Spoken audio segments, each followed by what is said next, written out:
Nandini pun tidak percaya bahwa malaikat itu berubah begitu cepat. Lalu Nandini pun dirias menjadi seorang lelaki oleh kakak-kakak iparnya untuk pesta malaikat itu dan untuk membongkar kedoknya. Lalu Nandini mendatangi aula di mana malaikat itu tengah mengadakan pestanya.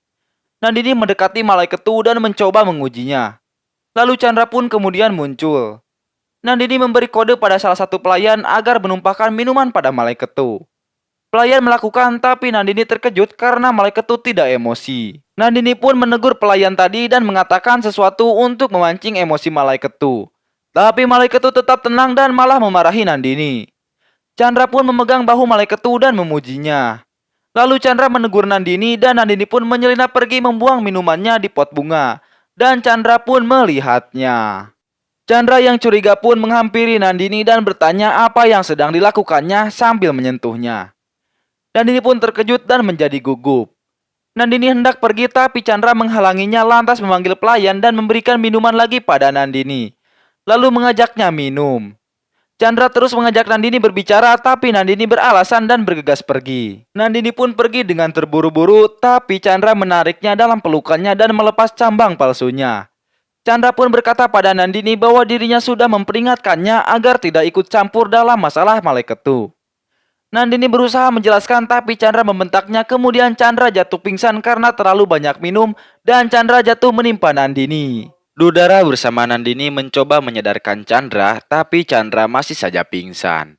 Mereka berdua memutuskan akan membawa Chandra ke kamarnya lalu mengangkat dan memapah Chandra bersama-sama.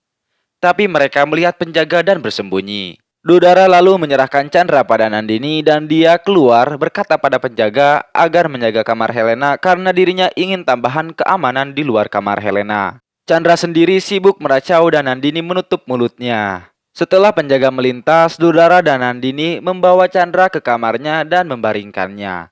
Tiba-tiba, Helena muncul dan bertanya apa yang terjadi serta bertanya siapa Nandini. Nandini yang menyamar pun membelakangi Helena karena terkejut dan panik, cambangnya menghilang. Dudara sebisa mungkin menghalangi Helena agar tidak melihat wajah Nandini yang menyamar. Dudara mengatakan bahwa Nandini adalah pangeran yang membantu membawa Chandra ke kamar karena Chandra mabuk. Nandini pun hendak beranjak pergi saat Helena menghampiri Chandra. Tapi Helena menghentikannya dan memberikan hadiah gelang emas. Dudara yang mengambil gelang itu dari tangan Helena dan memberikannya pada Nandini. Nandini pun beranjak pergi. Lalu Helena menyuruh Dudara menutup pintu dan keluar dari kamar. Dudara pun mengiyakan dan beranjak pergi. Malam berlalu, pagi pun tiba, malaikat itu menikahi Cahaya yang bisa disebut jakat atau janda singkat. Pendeta lalu meminta wakil untuk Kanyadan. Dan Chandra pun maju ke depan, lalu Nandini juga hendak maju tapi Chandra memanggil Helena untuk menemaninya. Nandini pun mundur dan Helena dengan bahagianya mendampingi Chandra. Berbagai ritual pun telah dilaksanakan, akhirnya malaikat itu dan Cahaya resmi menjadi suami istri. Dadima pun mengatakan bahwa acara pernikahan ini melelahkannya. Ia pun pamit untuk istirahat. Lalu Mora berbicara pada Kanika sambil memperhatikan Chandra dan ayah angkatnya. Chandra menghampiri mereka berdua dan Mora mengatakan bahwa ini saatnya ritual mengirim Cahaya ke kamarnya. Lalu Chandra membawa Cahaya untuk ritual bidai. Malaikat itu pun memperhatikan Cahaya sambil tersenyum penuh arti. Shin memperlihatkan Cahaya pergi ke kamar pengantinnya dan memegangi perutnya sambil berbicara sendiri meminta maaf pada Satyajit bahwa dirinya melakukan semua ini demi bayinya. Lalu tiba-tiba malaikat itu pun muncul dan tersenyum padanya. Ia membuka turbannya dan menghampirinya. Malaikat itu memegang dagu Cahaya dan mengatakan bahwa jika dia masih membutuhkan waktu untuk bersamanya, maka dirinya akan memahaminya. Malaikat itu pun meminta Cahaya beristirahat dan menambahkan bahwa mereka akan melakukan hubungan mereka yang sebenarnya setelah dia siap. Lalu malaikat itu pun beranjak pergi sambil berpikir betapa bodohnya Cahaya yang tidak mengetahui kalau dirinya menikahinya bukan karena tertarik padanya melainkan kekayaannya. Shin berpindah ketika Nandini membuka petinya dan mengambil gelang dananan yang disimpannya. Nandini kembali teringat saat Chandra menghabisi kakaknya. Ketika Nandini menangis, Chandra yang tengah melintas mendengarnya dan mendatanginya lalu menyuruhnya berhenti menangis. Dan Chandra bertanya apa lagi yang mengganggunya saat ini. Nandini menghapus air matanya dan membalas ucapan Chandra dengan berkata bahwa ucapannya benar adanya. Seharusnya dirinya tidak menangis lagi. Nandini lalu bersikap layaknya seorang pelayan melayani rajanya. Dia membimbing Chandra ke ranjang dan memijat kakinya lalu menawarinya buah-buahan. Nandini pun menawari Chandra makanan yang lain. Saat Nandini hendak beranjak pergi, Chandra menghentikannya dan berkata bahwa dirinya tidak bisa melihatnya menangis karena menangis tidak akan pernah bisa membantunya. Nandini membalas ucapannya bahwa dia adalah raja yang hebat, tapi bagi dirinya ayahnya dan kakaknya tidaklah bersalah. Nandini menuding Chandra dan berkata kalau dia tidak akan pernah bisa dimaafkannya. Chandra pun beranjak pergi.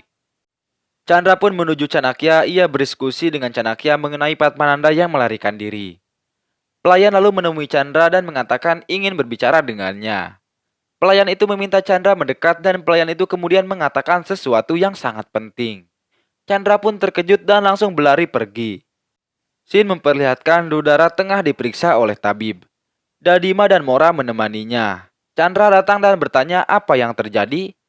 Tabib tersebut lalu mengatakan pada Chandra bahwa dia akan menjadi seorang ayah. Semua yang mendengar bahagia mendengarnya. Dadima dan Mora langsung memberkati Dudara dan memeluknya. Tabib berbicara pada Chandra, Chandra tak kuasa menahan haru. Mora lalu berbicara pada Chandra agar membagikan manisan dan hari ini semua masakan akan dimasak sesuai dengan selera Dudara. Dudara lantas menghampiri Chandra dan mengatakan sesuatu.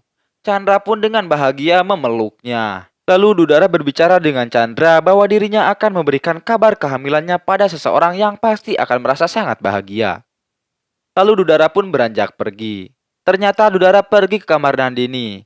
Ia memberitahu berita kehamilannya. Dan Nandini pun ikut senang mendengarnya dan mereka berpelukan. Dudara lalu berbicara pada Nandini bahwa dirinya ingin bayinya memiliki dua ibu. Dan Dudara meminta janji Nandini untuk menjaga bayinya seperti bayinya sendiri. Chandra yang mengikuti Dudara pun akhirnya datang dan mendengar ucapan Dudara pada Nandini. Nandini berjanji menyanggupi permintaan Dudara dan memeluknya, tapi Nandini terkejut melihat Chandra. Dudara yang sadar akan kehadiran Chandra pun menghampirinya dan mengajaknya mendekat pada Nandini, kemudian mengatakan bahwa Nandini adalah sahabat istimewanya. Dudara hendak pergi memberitahu yang lain, tapi Chandra mencegahnya dan berkata akan menemaninya, tapi Dudara menolak dan beranjak pergi. Chandra pun menatap Nandini yang tak mau menatapnya. Chandra yang bingung memulai pembicaraan pun akhirnya mengambil buku-buku Nandini dan mengumpulkannya. Lalu memberikan semua itu pada Nandini dan mengatakan agar dia mendaftar dari Magadha untuk tes yang akan diadakan di Taksasila. Chandra memintanya fokus pada pendidikannya karena itu juga akan memberinya kesempatan untuk berpikir apakah dirinya benar-benar pelaku seperti yang dituduhkannya. Saat hendak keluar kamar, Nandini menghentikan Chandra dan mengatakan sambil menahan tangis bahwa hari ini dia menjadi lelaki yang berbahagia di bumi ini. Dan Nandini berharap Chandra mempelajari apa arti ayah yang sesungguhnya. Dan Nandini berharap bayi Chandra tidak akan pernah mengalami seperti yang pernah dialaminya.